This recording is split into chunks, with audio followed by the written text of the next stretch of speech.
Diduga akibat percikan api dari tukang tambal ban yang menyambar bensin, sebuah kios bensin dan air isi ulang di Jalan Raya Ki Ageng Gribik Madiopuro, Kota Malang hangus terbakar.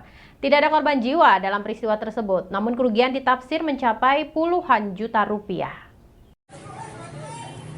Sebuah kios bensin dan air isi ulang di Jalan Ki Ageng Gribik Madiopuro, Kota Malang, Kamis pagi sekitar pukul 09 waktu Indonesia Barat hangus dilalap api. Kejadian tersebut diduga adanya aktivitas tambal ban yang kemudian menyambar kios bensin dan merembet ke kios air isi ulang. Api sempat menyambar atap bangunan ruko, namun berhasil dipadamkan warga. 5 unit mobil PMK Kota Malang yang mendatangi lokasi kemudian melakukan pendinginan di lokasi kebakaran. Pemilik kios bensin dan air isi ulang mengaku saat kejadian dirinya berada di belakang dan taunya api sudah membesar. Diduga api berasal dari tambal ban yang menyambar bensin. Tidak ada korban jiwa dalam kejadian tersebut, namun korban diperkirakan mengalami kerugian hingga 20 juta rupiah. Sementara untuk mengetahui penyebab dari kebakaran, peristiwa kebakaran ini masih dalam penyelidikan petugas kepolisian Polresta Malang Kota. Kejadian persisnya saya kurang tahu, saya posisi di belakang. Tapi adik yang di depan bilang karena tadi waktu nuang bensin ke bak itu mungkin ada putung rokok atau apa, jadi langsung menyala. Ini apa Pak yang terbakar ini? Yang terbakar apa Pak? Yang terbakar tandon air 2, kios tambal ban, kompresor juga terbakar. Untuk korban tidak ada. Kerugiannya sampai berapa Pak kira-kira? Jadi kerugian ya bisa sampai 20 lah totalnya. Karena tandon satu aja 5 juta. Lagi nambal ban Pak ya? Di depan ya nambal ban. Simon Alfredo melaporkan. Wali Kota Malang Sutiaji melakukan peninjauan isolasi mandiri ratusan siswa sekolah Yayasan Bakti Luhur Malang yang terpapar COVID-19. Peninjauan tersebut guna memastikan isolasi mandiri yang dilakukan oleh 170 siswa ini sesuai dengan protokol kesehatan COVID-19. Wali Kota Malang Sutiaji yang didampingi oleh Kepala Dinas Kesehatan Kota Malang, Gusnul Muarif, meninjau 170 siswa sekolah Yayasan Bakti Luhur Malang yang sedang menjalani isolasi mandiri di Jalan Dieng, Kelurahan Gading Kasri, Klojen, Kota Malang. Selain melihat kondisi siswa yang terpapar COVID-19 dan sedang jalani isolasi, Wali Kota Malang juga meninjau sarana dan prasarana yang mendukung jalannya isolasi mandiri. Wali Kota Malang juga meninjau sarana dan prasarana yang mendukung jalannya isolasi mandiri 170 siswa sekolah Yayasan Bakti Luhur. Usai meninjau siswa dan sarana pendukung, Sutiaji mengatakan isolasi mandiri 170 siswa sekolah Yayasan Bakti Luhur sudah sesuai dengan SOP yang berlaku.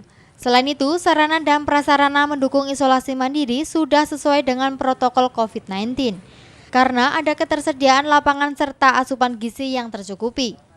Wali Kota menambahkan, alasan 170 siswa Bakti Luhur tidak dievakuasi ke rumah sakit lapangan karena dari sebagian siswa merupakan penyandang disabilitas sehingga butuh penanganan khusus. Untuk itu, 170 siswa yang terpapar COVID-19 ini akan dilanjutkan swab PCR. Namun sebelum dilakukan swab PCR, akan dilakukan tes swab antigen untuk memantau kondisi kesehatan mereka. Tadi memastikan bahwa ketika ada isolasi mandiri, maka SOP sarana prasaranya tercukupi dan alhamdulillah ini sudah ada bertolak penanggung jawab di sini ya. Jadi saya kira ini sudah sesuai dengan SOP protokol COVID ketika itu isolasi mandiri, ada lapangannya ya, terus ada cara memberikan asupan makan dan semuanya. Insya Allah beliau yang bertanggung jawab berkaitan dengan masalah teman-teman kita yang isolasi. Besok kita akan antigen ulang lagi ya, masih ini atau tidak, masih linear atau tidak, itu yang kita lakukan. Jadi mitigasi diri dulu. Kenapa ini kita lakukan ya? Karena jujur aja Mas, ini banyak anak-anak kita yang juga disabilitas ya. Jadi harus ada perlakuan khusus ya. Pertanyaannya Pak, kenapa kok enggak ditaruh di rumah isolasi atau di rumah sakit lapangan? Ini ada yang harus mapah ya, masuknya harus pakai kursi roda dan seterusnya, ada keahlian-keahlian tersendiri, dan itu oleh para pengasuhnya di sini kan ya sudah yang lebih ngerti, cuma tetap pakai protokol COVID. Sebelumnya pada Senin kemarin, 8 orang siswa sekolah Yayasan Bakti Luhur positif terpapar COVID-19 dan dievakuasi ke rumah sakit. Sedangkan 170 lainnya hasilnya positif saat dilakukan tes antigen dan saat ini menjalani isolasi mandiri. Simon Alfredo melaporkan. Sementara itu, maraknya iklan reklame di pinggir jalan harus menjadi perhatian pihak terkait. Karena banyak dipasang tidak dilengkapi izin pemasangan, kadaluarsa, dan juga dipasang di berbagai fasilitas umum. Operasi penertiban diperlukan untuk memastikan reklame yang berizin saja yang masih terpasang. Maraknya pembangunan perumahan di Malang Raya berdampak pada semakin banyaknya iklan reklame dipasang. Namun sayang, iklan reklame ini banyak dipasang tidak dilengkapi dengan izin pemasangan dari dinas terkait alias iklan bodong. Tidak hanya itu, pemasangan yang terkesan seadanya seringkali mengganggu pemandangan di kawasan, terutama iklan yang sudah rusak atau robek. Iklan reklame ini banyak dipasang di jalan utama atau jalan protokol yang dipastikan lebih efektif karena bisa dilihat oleh banyak masyarakat sehingga iklan reklame bisa berfungsi optimal. Namun sayang, di banyak tempat iklan reklame ini banyak ditemukan dipasang melanggar aturan atau tidak dilengkapi dengan izin resmi dari dinas terkait, serta cukup banyak yang sudah kadaluarsa izin pemasangannya tetapi masih terpasang dan belum ada penertiban. Menurut salah seorang warga mengungkapkan, iklan yang mengganggu dan bisa membahayakan pengguna jalan harus mendapatkan prioritas penertiban. Operasi penertiban ini juga sebagai bentuk apresiasi pemerintah kepada pihak pemasang yang telah melaksanakan kewajiban membayar pajak iklan reklame, sehingga ada rasa keadilan bagi yang membayar dan tidak. Di lokasi sepanjang Jalan Raya Karanglo sampai Karangploso terlihat banyak iklan reklame yang dipasang di pinggir jalan, baik di pohon, tiang listrik, dan dipasang melintang di atas badan jalan. Banyak pihak berharap sekalipun dalam kondisi terganggu perekonomian akibat pandemi, penertiban tetap dilaksanakan untuk memastikan iklan atau reklame yang berizin dan membayar pajak saja yang terpasang. Kalau yang di pohon diusahakan jangan, karena eman pohonnya. Eman pohonnya. Kalau di tiang listrik, selama nggak mengganggu, paling mengganggu pemandangan ya. Kalau mengganggu pemandangan aja nggak apa-apa wis untuk keringanan. Tapi kalau mengganggu dalam arti misalnya ada lalu lintas di situ membahayakan, ya lebih baik tidak. Ya petugasnya aja kurang. Kalau petugasnya setiap kali lewat dihilangkan, mereka lama-lama ya nggak pasang. Percuma saja dipasang wong petugasnya aktif. Kalau petugasnya kurang ya otomatis nggak ada yang ngurusi. Biasanya kalau untuk yang kecil-kecil itu, saya kira kalau mereka dibebani dengan pajak juga akan sulit. Gitu. Jadi lebih baik ditertibkan, tidak usah dihukum dulu lah. Ditertibkan aja kalau memang ada petugasnya. Iwan Hikmawan melaporkan. Terima kasih Anda masih setia bersama kami dalam Info 7 Malang Raya. Kondisi jembatan penyeberangan yang kurang ramah untuk sebagian pengguna, khususnya para lansia, mengakibatkan masih ada sebagian masyarakat yang lebih memilih menyeberang di bahu jalan dibandingkan di jembatan penyeberangan. Beginilah pemandangan di Jalan Raya Singosari, Kabupaten Malang. Di depan Pasar Singosari pada jam sibuk pagi akan ramai dipenuhi masyarakat yang beraktivitas berbelanja di pasar. Namun sayang, warga masyarakat yang menyeberang jalan tidak sepenuhnya menggunakan fasilitas jembatan penyeberangan yang sudah disediakan pemerintah untuk keamanan dan kelancaran arus kendaraan.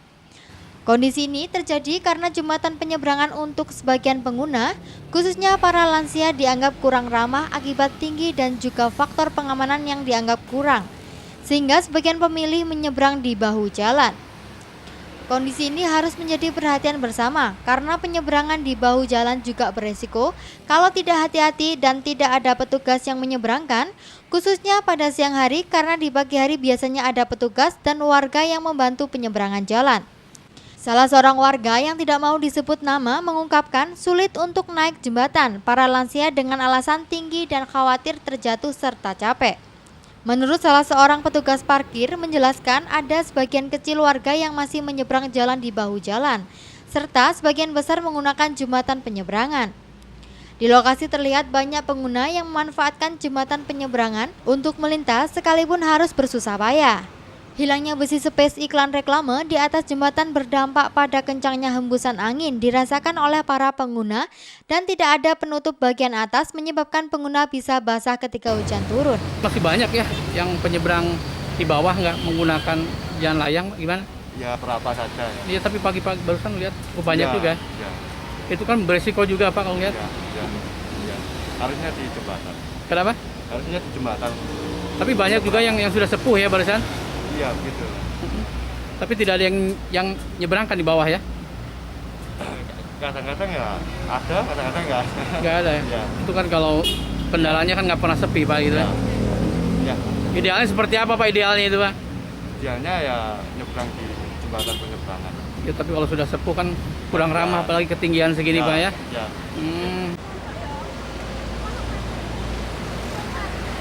Iwan Hikmawan melaporkan. Menuju wilayah bebas korupsi dan wilayah birokrasi bersih dan melayani, Polres Batu berencana membangun gedung kantor sentra pelayanan kepolisian terpadu dan command center. Hal ini guna meningkatkan pelayanan kepada masyarakat. Kepolisian Polres Batu memulai pembangunan gedung sentra pelayanan kepolisian terpadu dan command center.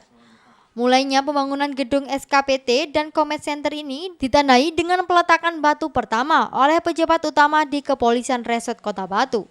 Adapun peletakan pertama dilakukan Kapolres Batu, Wakil Kapolres Batu, Kasat Reskrim, dan Kasat Sabhara Polresta Batu.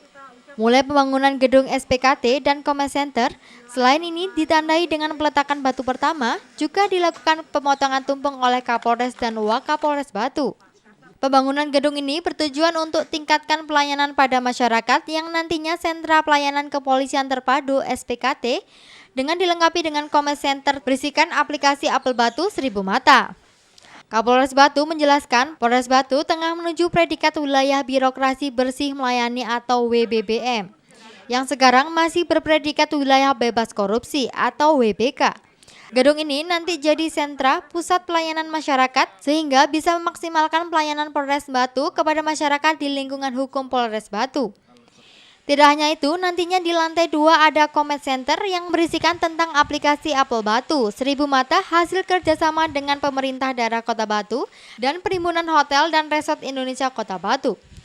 Dan 1000 mata itu nanti terhubung pada kamera-kamera yang tersebar di tempat wisata, hotel, rumah makan, dan lainnya. Adapun fungsi kamera itu bisa mempermudah untuk menjaga keamanan masyarakat.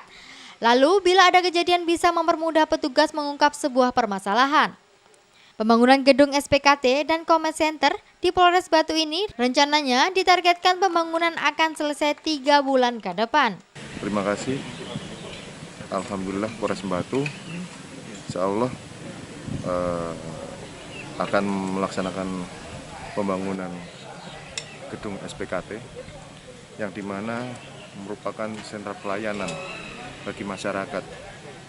Dalam hal ini Polres Batu dalam membangun proses dari BPK menuju ke BPN.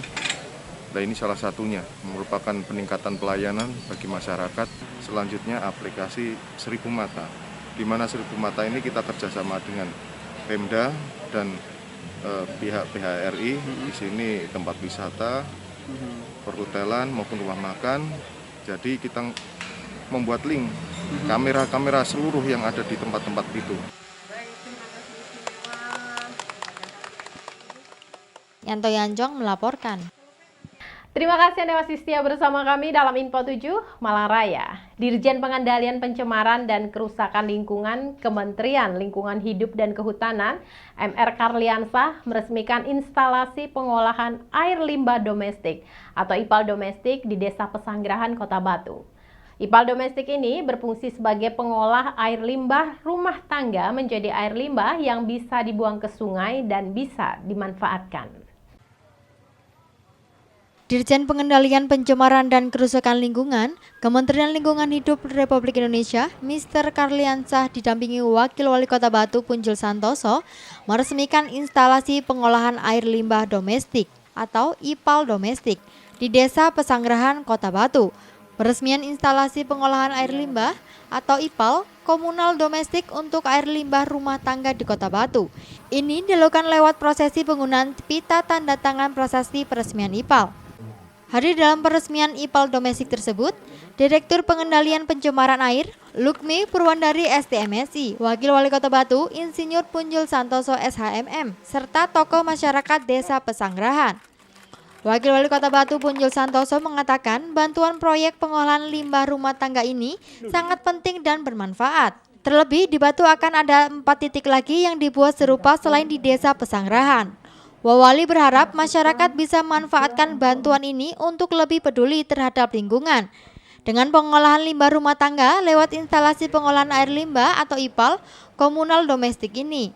Kami atas nama pemerintah daerah mengapresiasi kepada Kementerian KALH yang memberikan bantuan terutama untuk IPAL komunal. Karena kami melihat ini masih perlu dilakukan di Kota Batu, tidak hanya di Pesanggerahan, ada beberapa desa kelurahan di Sisir, di Temas, Sumberjo, dan beberapa desa kelurahan itu yang masih butuh dengan IPAL komunal. Air limbah yang keluar ke tempat-tempat sungai itu sudah tidak utuh dengan bekas kotoran manusia, tetapi sudah menjadi air yang siap untuk dimanfaatkan, di samping untuk nyiram tanaman maupun yang lain, bisa untuk pelihara ikan dan semuanya, dan tidak berakibat kepada manusia manakala itu dipakai. Bahkan untuk mandi pun semacam itu sudah ada masalah. Mr. Karliansah mengatakan bahwa pembangunan IPAL ini adalah bentuk upaya mewujudkan lingkungan yang baik dan bersih di Indonesia. Saat ini indeks kualitas lingkungan hidup yang lebih baik dengan melebihi target yakni mencapai 70,20. Namun indeks kualitas air capaiannya masih sangat sedikit, mencapai 53, di mana semestinya harus di atas 55. Salah satu penyebabnya adalah karena limbah rumah tangga belum terolah dengan sempurna. Hal ini yang membuat Kemen-LH membangun IPAL ini. Karliansah menyebut pembangunan IPAL di Kota Batu ini sebagai pembangunan yang terbaik di Indonesia karena dibangun di lahan pemukiman penduduk sempit. Tidak punya lahan tapi memanfaatkan areal yang ada. Dengan memanfaatkan jalan yang ada, bahkan komponen IPAL di Desa Pesanggerahan ini lengkap mulai fisik hingga biologi. Karena itu saya berani jamin jika budidaya ikan di sungai di bawah pasti hidup karena ada proses biologi. Tadi saya sampaikan kita tuh ada amanah yang wajib ya. Undang-Undang Dasar Pasal 28 huruf H itu jelas bahwa setiap warga negara yang di Indonesia mempunyai hak untuk mendapatkan lingkungan hidup yang baik dan bersih. Oleh karena itu kami bagaimana caranya meyakinkan kepada warga bahwa yang mereka hirup itu udara yang bersih, air yang mereka konsumsi itu air yang memang sehat, lingkungannya tidak terkontaminasi, mengeluarkan tiap tahun namanya indeks kualitas lingkungan hidup IKLH. Tiap tahun itu kita. Nah, alhamdulillah tahun ini nilainya 70,20 sekian. Melebihi dari target RPJMN yang hanya 68,5. Lebih, tetapi nah ada tetapinya. Indeks kualitas air itu menaik, tetapi naiknya itu masih sedikit. Angkanya di bawah 55. Padahal harus 55, sekarang baru 53, sekian. Kenapa? Salah satunya adalah karena limbah rumah tangga masih belum terolah secara sempurna. Jadi apa yang kita lakukan di sini adalah sebagian untuk menjawab itu. Kemudian tadi karena di sini masih kurang, saya tanya Bu Direktur kalau ada masih sisa lebih, tolong alokasikan supaya ini selesai. Kalau ini selesai udah artinya yang masuk ke berantas dari buat orang kita yakinkan semuanya selesai gitu. Jadi poinnya ke sana. Jadi kita dasarnya tadi bahwa ini amanah undang-undang untuk masyarakat, maka harus kita lakukan. Yanto Yanjong melaporkan.